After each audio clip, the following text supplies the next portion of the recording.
فرمایا نبی کریم علیہ السلام مومنوں سے ان کی جانوں سے بھی زیادہ قریب ہیں۔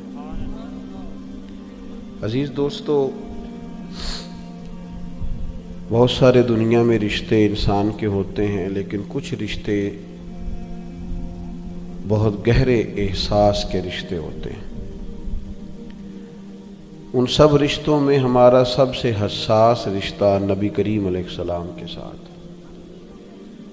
اور قرآن مجید نے فرمایا کہ یہ محبوب تمہاری جانوں سے بھی تمہارے زیادہ قریب ہے۔ آج تک کوئی نہیں بتا سکا کہ جان انسان کے جسم کے کتنا قریب ہوتی ہے، تو جو جان سے بھی زیادہ قریب ہے۔ نبی کریم علیہ السلام اپنی امت کے لیے بہت زیادہ احساس فرماتے۔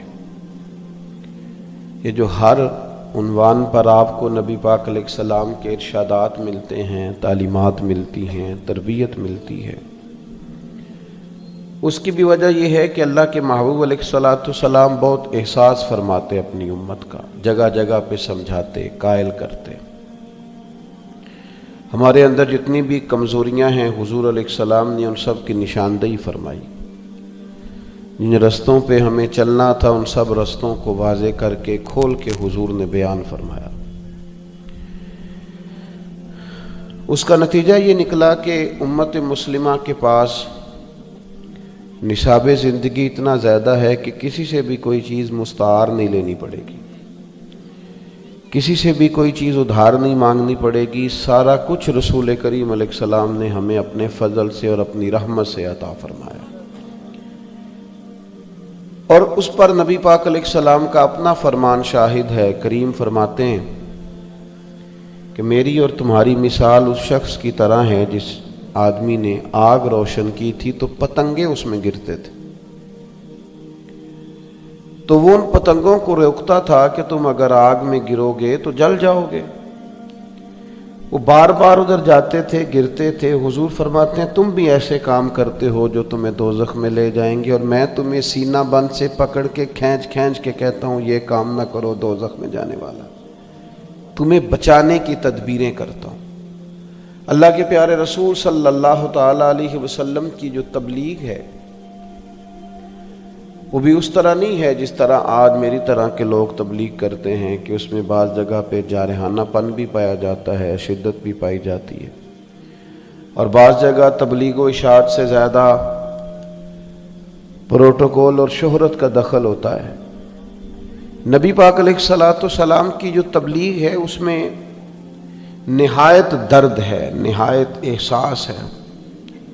کبھی آپ نے دیکھا ہے کہ ماں جب اپنے بیٹے کو سمجھانا چاہتی ہے یا باپ اپنے بیٹے کو سمجھانا چاہتا ہے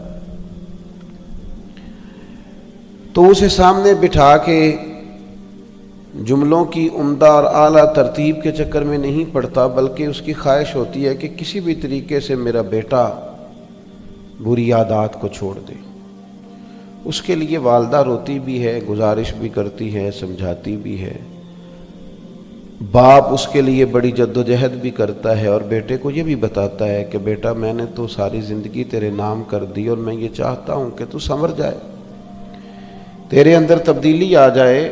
بڑی کوشش کرتا ہے والد، اور بیٹا اگر وعدہ کر بھی لے کہ ابا جی آج کے بعد شکایت کا موقع نہیں ملے گا، تو پھر بھی وہ مطمئن نہیں ہوتا، بلکہ ہم نے دیکھا ہے کہ وہ رات کو مصلے پہ بیٹھ کے ماں باپ روتے ہیں، یا اللہ ہماری کمائی نہ کہیں ساری چلی جائے، کوشش کرتے ہیں۔ شدت احساس ہے۔ حضور علیہ السلام کا امت کے ساتھ چونکہ بڑا حساس رشتہ ہے، تو تبلیغ دین میں آپ کو شدت احساس ملے گا، شدت احساس۔ حضور علیہ السلام کی خواہش ہے کہ لوگ ایسے کام کریں کہ جنت میں جائیں، لوگ ایسے کام کریں کہ اللہ کا قرب پائیں، میری امت ایسے کام کرے کہ دنیا میں امامت کا فریضہ سر انجام دے، یہ اس طرح کے ہو جائیں کہ ان کا طرز زندگی سب کے لیے مشعل راہ ہو، یہ سب سے کامیاب ترین وقت گزارے۔ اس کے لیے نبی پاک علیہ السلام ارشادات فرماتے، سمجھاتے، قائل کرتے، تبلیغ کرتے، اور پھر رات کو حضور روتے بھی کہ اللہ انہیں ہدایت کا نور عطا فرما، ان کے لیے ساتھ دعا بھی فرماتے۔ آپ حضور علیہ الصلوۃ والسلام کی سیرت مبارکہ کو کبھی دیکھیں تو ایک بات کہنے لگا ہوں، اس پر آپ غور کریں گے تو سیرت میں آپ کو اس کی گواہی ملے گی۔ نبی پاک علیہ السلام نے ہمیشہ یک طرفہ خیر خواہی کی بات کی ہے، دو طرفہ نہیں۔ ایسا نہیں کہ میں خیر خواہی کروں تو جواب میں پھر سامنے والا بھی خیر خواہی کرے، یہ نہیں۔ نبی پاک کی سیرت میں آپ کو یہ ملے گا کہ کریم نے ہمیشہ خیر خواہی کی ہے، نبی پاک علیہ السلام نے خیر خواہی کی ہے، جواب نہیں مانگا کہ میں کر رہا ہوں تو جواب میں وہ لوگ بھی خیر خواہی کریں۔ شدت احساس ایسا ہے کہ صرف مسلمان ہو جائیں، کلمہ پڑھ لیں، دین میں آ جائیں، یہ اپنے اخلاق کو، کردار کو، رویوں کو درست کر لیں، ان کے اندر مثبت تبدیلیاں آ جائیں، بس یہ ایک خواہش ہے۔ آپ دیکھیے جناب واخشی آ گئے کلمہ پڑھنے، حضرت امیر حمزہ رضی اللہ تعالیٰ عنہ کو انہوں نے شہید کیا ہے،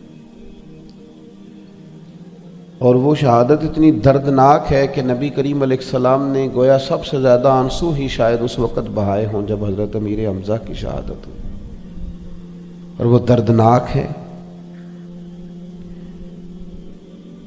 ان کو بڑی تکلیف کے ساتھ انہوں نے شہید کیا اور پھر اذیت اس کے بعد بھی جاری رکھی، تو وہ ایک دردناک پہلو ہے۔ لیکن ایسا شخص آپ کے سامنے آ کے کھڑا ہو جائے جس کی دی ہوئی تکلیف کو آپ نے بڑی شدت سے محسوس کیا ہو، وہ ہمارے ہاں تو معاف کرنے کا مزاج ہی نہیں، طبیعت ہی نہیں۔ وہ 30-40 سال پہلے جب ہماری شادی ہونے لگی تھی تو اس وقت کہیں سسرال والوں نے کوئی ایک بات کر دی تھی، عمر بیت گئی، اب بچے بھی بیائے گئے، پر ہم وہ بات بھولنے کو تیار ہی نہیں۔ جب لڑائی شروع ہوتی ہے بات وہیں سے شروع کرتے ہیں، وہ تیرے ابا نے یہ کہا تھا، بھائی اب چھوڑ بھی دے، اب تو بات بڑی دور نکل گئی، معاف کر دے، جانے دے۔ ہم تو ضد پال لیتے ہیں اور اس قدر زیادہ شدت کرتے ہیں کہ وہ کوئی ایسے محسوس ہوتا ہے کہ جیسے ہم نے کبھی غلطی کی ہی نہیں، تو لہذا سامنے والے نے کیا تو معاف بھی نہیں کریں گے۔ وہ جناب واخشی آئے، اور ساری بات کا خلاصہ یہ ہے کہ انہوں نے عرض کیا کہ میری بھی معافی ہو جائے گی، مجھے بھی درگزر کر دیا جائے گا، میں بھی قبول ہو جاؤں گا۔ تو کریم فرمانے لگے تو سچے دل سے کلمہ پڑھ، ہم تمہیں بھی معاف کرنے کو تیار ہیں۔ اس لیے کہ وہ جو شدت احساس ہے، شدت احساس، اس کو سمجھیں۔ امت